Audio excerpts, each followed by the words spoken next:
السلام، امید کرتے ہیں آپ سب خیریت سے ہوں گے۔ علمی آواز کی جانب سے ایک بار پھر خوش آمدید۔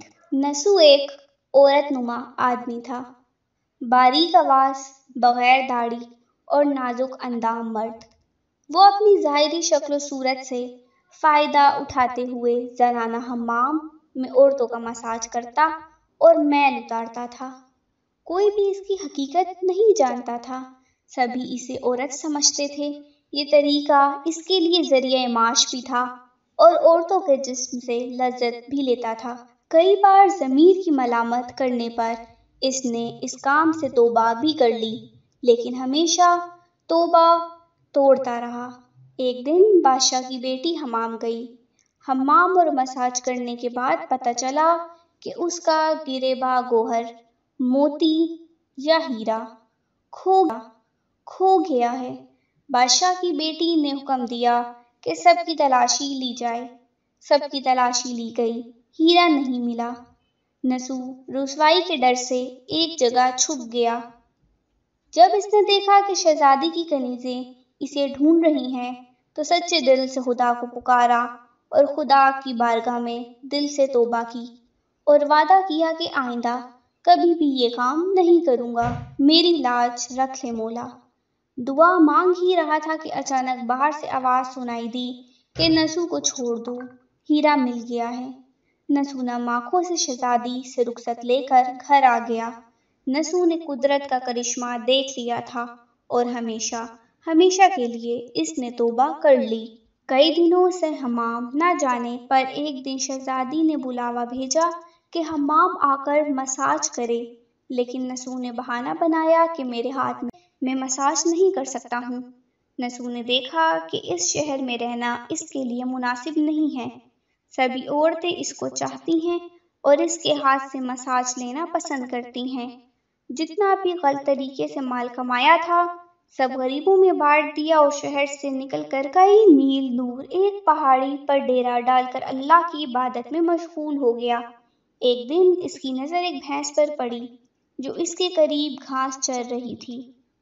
اس نے سوچا کہ کسی چرواہے سے بھاگ کر یہاں آ گئی ہے، جب تک اس کا مالک نہ آ جائے تب تک میں اس کی دیکھ بھال کر لیتا ہوں، لہٰذا اس کی دیکھ بھال کرنے لگا۔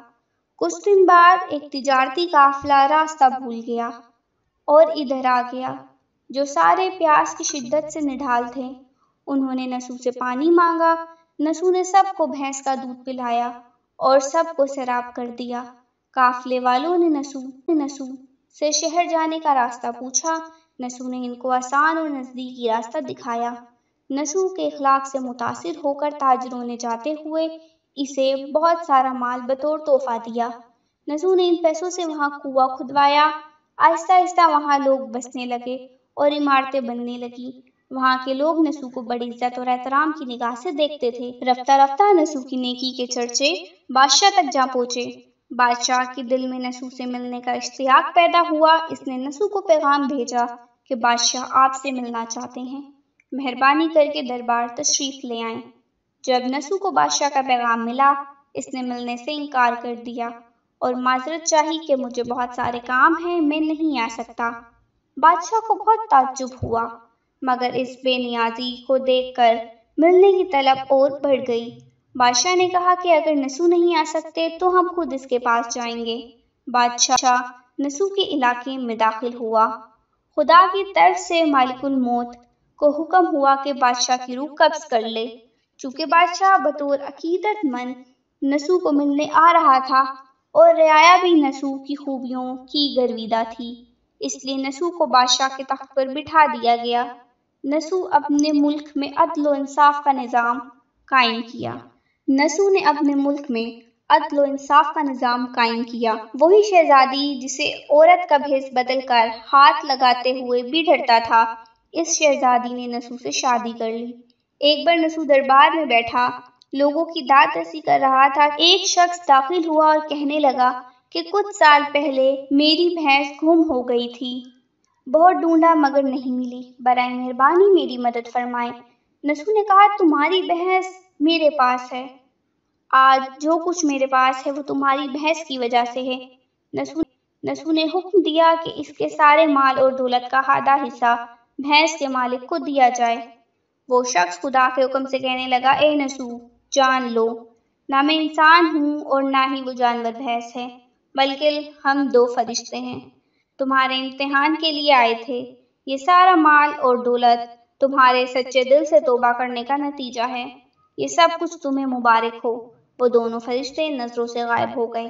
اسی وجہ سے سچے دل سے توبہ کرنے کو توبہ نسو کہتے ہیں۔ تاریخ کی کتب میں نسو کو بنی اسرائیل کے ایک بڑے عابد کی حیثیت میں لکھا گیا ہے۔ نسو رزق کمانے کے لیے اللہ کا ناپسندیدہ کام کیا کرتا تھا۔ جب وہ کام اللہ کے خوف کی وجہ سے چھوڑا تو اللہ نے رزق کے اسباب پیدا کیے اور بادشاہت تک عطا کر دی۔ حرام طریقے سے لذت حاصل کرنا چھوڑا تو اللہ نے نکاح میں شہزادی دے دی۔ اللہ سب کو توبہ کرنے اور تا دم اس توبہ پر قائم رہنے کی توفیق عطا فرمائے، آمین۔ اگر آپ کو یہ واقعہ اچھا لگا ہو تو ہمارے چینل کو سبسکرائب کرنا نہ بھولیں۔ شکریہ۔